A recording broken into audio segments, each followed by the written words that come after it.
Now, of course, police had encircled the mine in Stilfontein since August and also cut off food and water supplies as they tried to force the miners out so they could be arrested.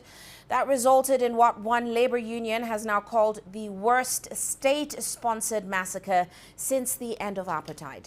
Now, for survivors, the month-long standoff was a horrific experience. CGTN's Najma Abdirazak tells us more. Walking to his home, Clement Muletti laments his painful experience. He says his life has now come to a complete halt. Muletti was part of the hundreds of illegal miners rescued from Stilfontein mine this week after a months-long standoff with South African authorities. He counts himself lucky to be alive, but says he has not only lost his source of income, but authorities are treating him like a criminal, completely deaf and blind to the plight of people like him. I was being pulling out by the rope. Yeah, so when I arrived outside there were police officers surrounding me, searching me, as if like I killed people down there. So I was very surprised that I'm hungry, I was fighting for my survival, for my life, but I'm being searched like I'm a criminal, like someone who killed so many people. And I got arrested for 21 days. Muletti recounts the dire conditions he suffered from not having food and water underground, an experience he describes as beyond horrible. We end up eating cockroach, other people end up eating the dead body of people. I swear. I can see a big... Miners were eating other miners, like other miners, yeah, the corpses indeed. Because why? Because of there were no food. There were no food. We were struggling to eat. So at least you see this. There's something that I can eat. Even the leaves of the trees, if they were available in underground, we were going to eat them.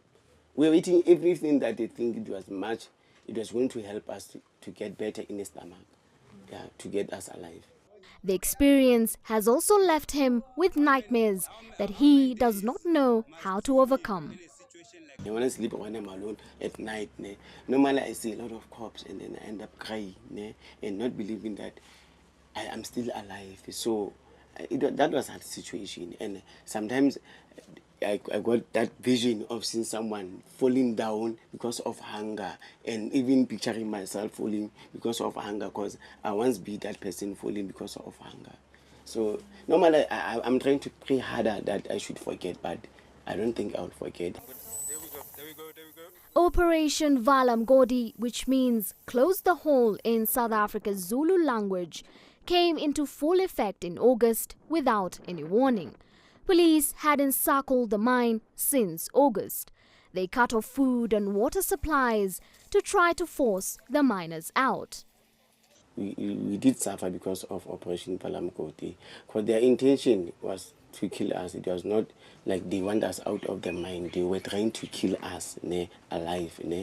Muletti and a few other miners were convinced via letter by community leaders in December to evacuate the mine immediately. South African authorities say 1,576 miners had gotten out by their own means between August and the start of the rescue operation. All were arrested and 121 of them have already been deported, according to the police. Illegal mining is common in parts of gold-rich South Africa. Typically undocumented miners known as zamazamas, a phrase derived from an isiZulu expression meaning taking a chance, move into the mines abandoned by commercial miners. Their aim, extracting whatever that's left. Najma Abdirazak, CGTN. Well, let's find out more about the circumstances surrounding this story. Peter Major is joining us now in Johannesburg. He is the director of the mining unit at the Modern Corporate Solutions. He joins us now live on the program. Great to have you with us on the show, Peter. Now, give us some insight into the sentiments on the ground right now, as of course the Stilfontein crackdown is now coming to an end. How significant was this to South Africa? How significantly was its impact to South Africans and, of course, the various stakeholders in South Africa's mining sector? This is really significant because it's on everybody's news all day, every day. And when I say everybody, I mean everybody in South Africa and everybody in 210 countries on the planet. The whole world is watching this. So the government is embarrassed. The government has known about this for 20 some years. We've always had zama-zamas, but they were kept under control. But with the change in the Mining Act in 2004, it was out of control. The act was so negative for mining here, especially for investors, that they just left. And so we've got 6,000 abandoned mines or shafts, and we've got the highest commodity prices the world has ever seen. So that's a giant opening for syndicates and illegal miners. It's a perfect storm. We've got anarchy in much of the government. They don't know what to do about it. They've known about it for 20 years, and it's just getting bigger and bigger. But because it wasn't a tragedy that the whole world could see, they were trying to put Band-Aids on it and hoping it would go away. But this time it was so big, it's so public, the government had to try to do something. And I give the government credit here. What they've done the last 2 months, they've made an effort. But it's late. It's like a man gets gangrene on his toes and then it spreads to his foot, then it's all over his leg. They had to cut the leg off. So these were brutal, giant measures the government did. They cut off the supplies. They didn't realize how many people were down there. They didn't realize how many were weak and couldn't get out. And that's not the government's fault. That's nobody's fault. And the government has rescued whoever they could there. They've got medical facilities. So I give them credit for the last month or two, they've done all they could. But it was government that led to this situation over the last 20 some years. And as you said there, Peter, the mining ministry in South Africa actually said illegal mining has cost the country over $3 billion, and that's just last year alone. What are your thoughts on how the government handled this situation? Of course, it had to handle this situation as it did, but will it significantly impact the way we see it respond going forward, and of course in terms of policy as well? That is the problem. Yes, it's policy. They totally upended a policy that had been developed and fine-tuned over 120 years. And that policy was not bad. And it worked to everybody's benefit. It created employment, it brought in foreign investments, and it reaped the country billions in taxes and tens of billions in foreign exchange. But for some reason, when you have a revolutionary movement take over a government, they don't know how to run a government. It takes years and decades, almost a century, to learn how to run a government. And you had too many people with too many different ideas. It's like too many people trying to cook one meal. And so this mining charter that they dropped on us in 2002, our market collapsed 25% just on the rumors of a change in mining charter. And then even after seeing that, they went ahead and they made that charter official and implemented it in 2004. And that's just when the greatest commodity boom in the world was taking off. And we should have been getting tens of billions of dollars of investment like our neighbors in Zambia and DRC, but instead we lost tens of billions of dollars. So it is policy, it is legislation. It's a horrible piece of legislation, and years from now, the new government will throw it out. The people of the country will throw it out, and they will do just like Zambia and the DRC. After 30 years of bad legislation, they threw it out, and the next day they got tens of billions of dollars of investment, and that investment has not stopped in 25 years. But until the government changes that policy and legislation, we're going to have this problem.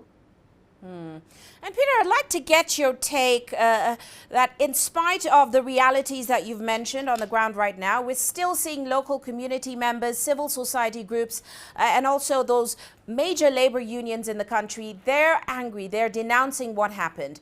So has the government's response significantly frayed that relationship between the government and the mining unions and also local communities? Look, the unions are responsible for a lot of this. Our government was always happy to brag to the whole world. This is a tripartite government. The people may elect us, the ANC, but we rule in conjunction with the Communist Party and the labor unions. So it's a tripartite government. And that's what happens. You got three people trying to drive the bus at the same time. And those three people all have different wants and desires.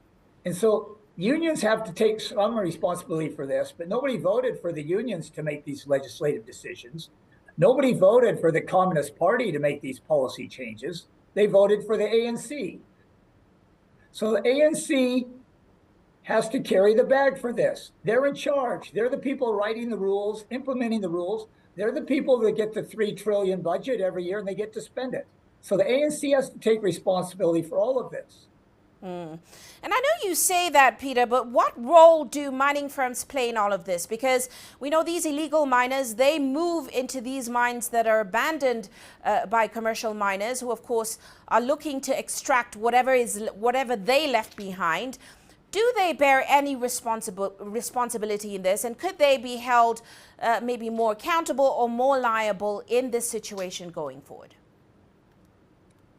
Yeah, there's responsibility that needs to be meted out all over. A lot of these mines were responsibly closed. Some even got closure certificates. Now, the government nationalized all the mines in 2004. So if you're nationalizing, that means you're taking back. Well, if you're taking back the mines, who's going to be responsible for them? So this government was warned. Nationalization did not work out. Look north of us. Look at Zimbabwe. Look at Uganda, Tanzania, the DRC and Zambia. Look at the disasters north of us from nationalization. But this government did it anyways. They said we're going to do it different and better. Unfortunately, they've done it even worse. Their policy is even worse than any of the policies north of us. And so sometimes mines do abandon these operations. Mining companies do abandon, and they should be held responsible. Other times, the mines do all they can to close the mine, but these zamas are industrious. And like you said, these are high metal prices, and all of our mines still have metals in them. And these are experienced miners that know how to get it out. And it's got syndicate funding. And the funds from the syndicates are paying to reopen these mines. If they can't open them by hand, they're getting in machines. So this is not a nickel-dime operation. These aren't people on the streets doing it. These are properly organized and funded syndicates.